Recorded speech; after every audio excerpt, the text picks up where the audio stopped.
In this evening's edition of A Ray of Hope, the family court in Kingston and St. Andrew is on a mission to improve parenting through parenting school. Those who participated in the life-changing program were rewarded at an expo recently. We have more from TVJ's Kayan Morgan. A ray of hope. As I stand here, I can tell you it is a challenge, But a worthwhile one. Michael Reed, a father of 10, openly sharing his transformational journey to becoming a better parent.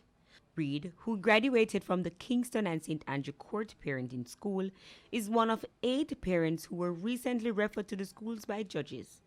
Through the program, parents and guardians are taught how to communicate effectively, as well as to recognize the signs of sexual abuse with their children and how to be an effective parent. Our work at the family court exposed the fact that sometimes our children are before the court for lack of guidance, for lack of proper parenting. Senior social worker at the family court, Audia Fuller, says the program, which lasts for 6 to 8 weeks, sees parents being referred for a myriad of cases. Drug abuse, the child may be smoking marijuana, behavioral problems such as disrespectful behavior, sexual promiscuity. She adds that since inception, of almost all the 50 parents who graduated from the program, there has never been a repeat offender. You have those who are looking forward to it, and you have those who are frustrated and wonder why judge picked them to be a part of it. They're a little offended.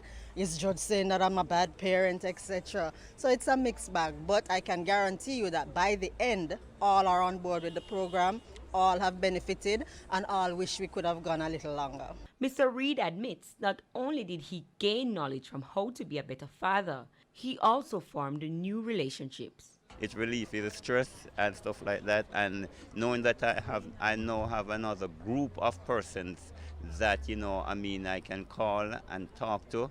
It's very important that we maintain that friendship. He's imploring others who participated in the program to stick to the lessons learned. Sometimes we have to modify, our training a little. Sometimes not being so strong, sometimes you have to step it up a little. But the important word there for, children is to train your children in the right and proper way. With a ray of hope, I'm Kayan Morgan.